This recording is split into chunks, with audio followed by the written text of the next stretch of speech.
there. Here is a video lecture on the course syllabus for United States history for 2018-2019. This will be the syllabus lecture I'll be giving to students the first day of school on August 23rd, but I wanted to record it and put it on my class website so parents could review it and know what the procedures were for their students in U.S. history. Again, this is regular U.S. history for 6th period and the class syllabus. Our course this year will cover events in United States history from the presidency of George Washington to the burial of President John F. Kennedy. So we'll be covering from 1789 through November 25th of 1963. Course participants are encouraged to pose questions and problems of their own as they interact with the teacher. This is a very participation-based class. We like good engagement with students. We like them to ask questions, and especially if they have any confusion, so that we fully understand what was talked about during the course of the day. This is mainly a lecture class. I do not give a lot of homework to these kids. My feeling is if I can get 50 minutes of good instruction out of them daily, I don't feel like I need to pack in a lot of homework for them. I'm sure they'll have homework in other classes. That doesn't mean we won't give some assignments from time to time, but they're fairly limited. Assessment procedures, how I will grade this class, will be based on 6 different categories. Will be based on daily lectures, some reading and writing assignments from time to time that we will give them. These are assignments that they either read an article or read a statement and respond to that either verbally or written, and we will grade that. We also will assign on occasion biography assignments. These are assignments where a student is given a specific personality to do a biography on. They are short biography projects, and the format for those are on the school website as well. We will also give formative assessments. These are things like quizzes, open note exams, feedback from lectures, so I can be assured that the students are learning on a daily basis. And of course, we will have some summative assessments, which are tests, and these are closed note exams.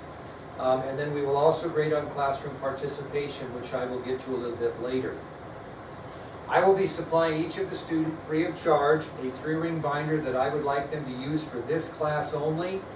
We would like that binder to be organized and divided into marked sections depending on the test material, which I will cover with the students when the time comes. And they are responsible to bring these 3-ring binders to class each day, and again, this binder is for this class only. We ask the teachers when I am lecturing, the students when I am lecturing, to take careful notes and not be engaged with casual conversation with others.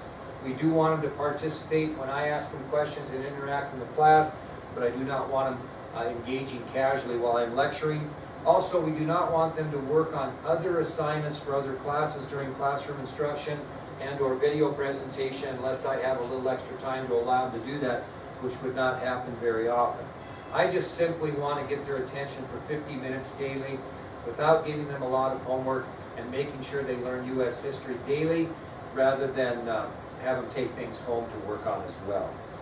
We really encourage the students' input and participation.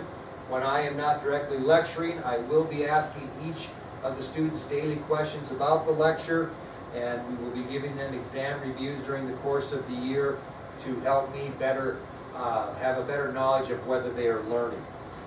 Each of my lectures will be recorded daily. They will be placed on the school district website under me as a teacher.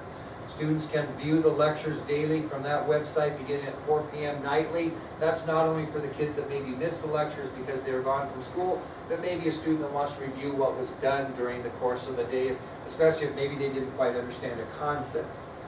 If a student is absent from class, they are expected to get on the district website under my particular class and view those lectures.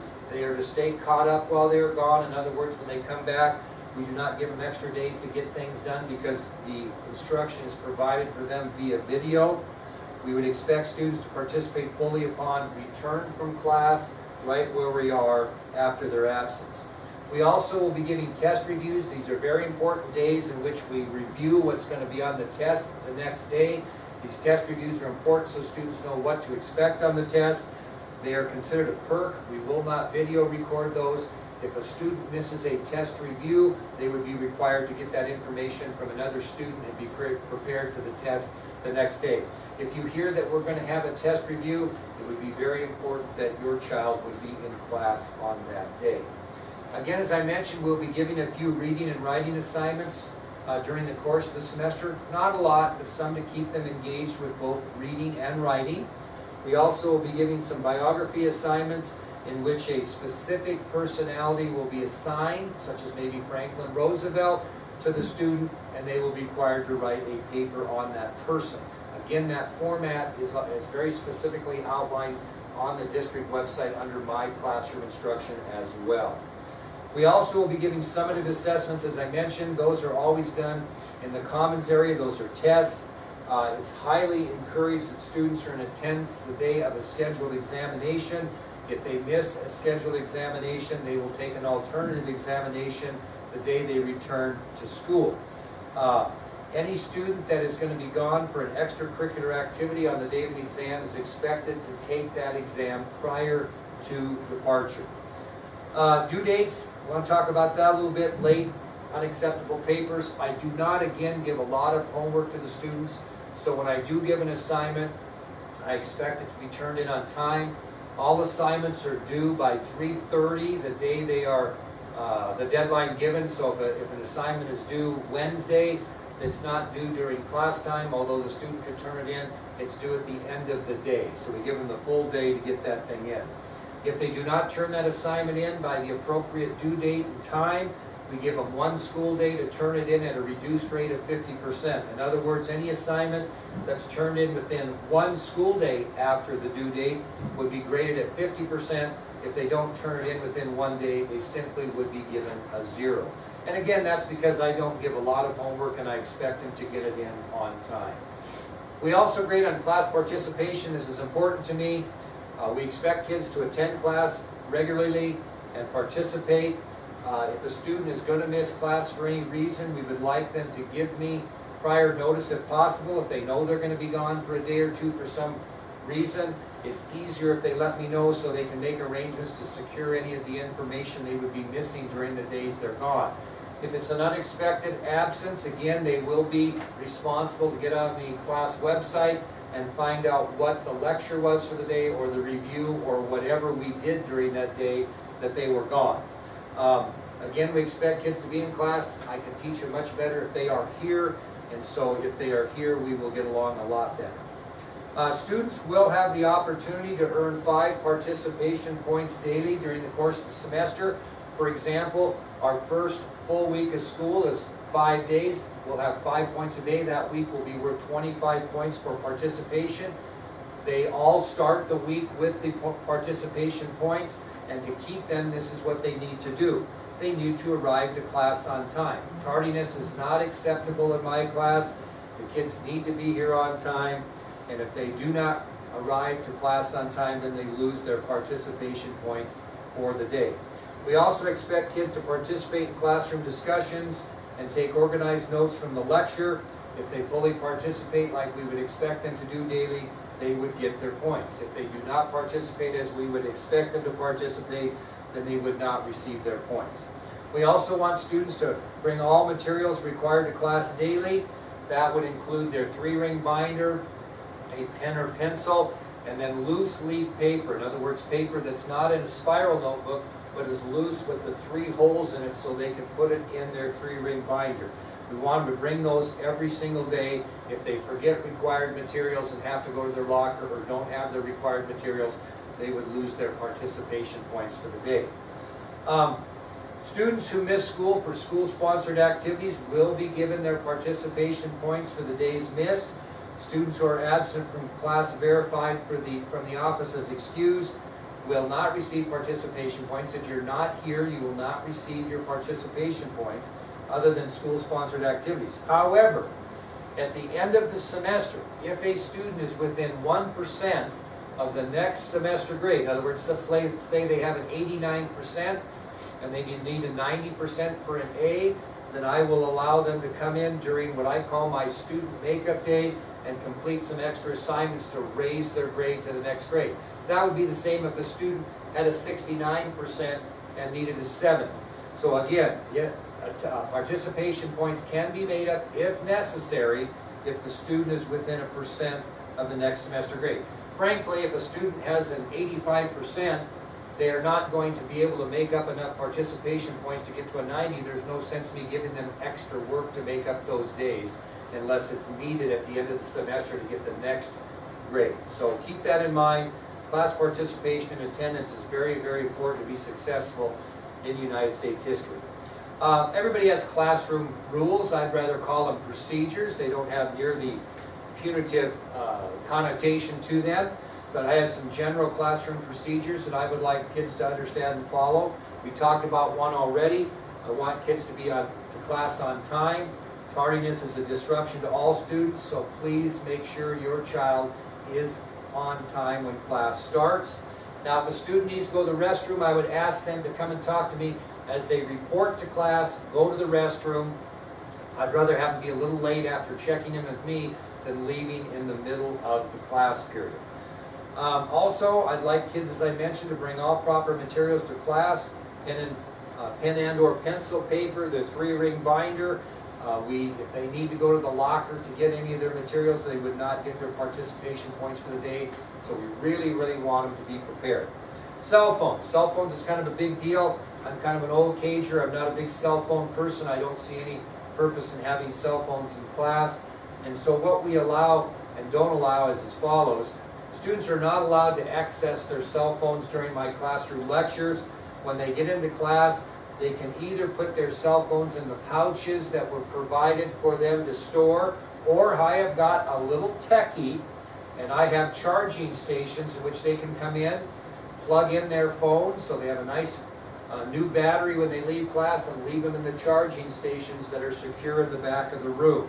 So again, if a student's cell phone is visible or it engages in any way during my classroom instruction, we take away all participation points for the week. We confiscate the phone, turn it over to the office for any disciplinary procedures outlined in the student-parent handbook. So again, cell phones are not a necessary item in this class. I just think under the new social media, it's better not to have them. If there's ever a day in which I want them to research and I want them to use their phones to do that, I will give them special permission. Otherwise, the cell phones are to be in the pouches provided, or they can put them in the charging stations and get a charge before they leave class. As far as food and drinks go, I know kids are thirsty. I know a lot of the athletes, for example, like to stay hydrated. So we are allowing students to bring beverages to class. It has to have an appropriate cover to avoid any unnecessary messes for our custodial staff, but we do not allow them to bring any glass containers in with beverages. So as long as the beverage is covered, and if it fell off their desk, it would not spill all over, we allow that type of thing. As far as food goes, we do not allow students to bring food of any kind into class, with the exception of any special days that I might designate as the instructor. If we do very, very well on a test, maybe I'll bring treats for the students. And if I bring treats, they certainly can eat those. Any food that is brought in, we will ask the student to discard in the waste paper basket, and the participation points for the day will be lost. So we'll be semi-workable there. Drink is fine as long as it's in an appropriate covered container. Food is something that we will not want them to partake in class unless we have a kind of a special day for successes. Testing, as I mentioned, whenever we have a summative examination, we will have that in the commons area of the high school. Students will report directly to the commons. They'll set two students at a table facing forward. There would be no talking from the time the first exam is passed out until the last exam is turned in. Cell phones must be out of sight and silenced. If a cell phone engages during a test, the student would receive a 0. Once the student has completed his or her examination, we have a trust factor in class in which they would hand in their examination, and then we report directly back to the classroom and wait quietly until all members of the class are finished with their test and I arrive as the instructor. Course grading procedures are pretty easy. It's a district grading scale. It's a total point system. Everything we have will be total points, and we'll take a percentage of the total points earned versus the total points that were required. The grading scale is a percentage. 90 to 100 is an A, 80 to 89 is a B, 70 to 79 is a C, and 60 to 69 is a D. And I want to talk about that a little bit. I've been teaching a lot of years, and it's my job to make sure your child learns. I have a little bit of a different grading scale in mind. I would be very disappointed if I gave any D or Fs in this U.S. history class, and I wouldn't be thrilled to death if your son or daughter earned a C. We will work hard with your child to make sure they are successful, and it would be my goal that all 26 students in U.S. history will receive either an A or a B. They are going to have to work for that, but they're all capable. I've been doing this a long time, and I really believe that these kids can succeed at an A and B level.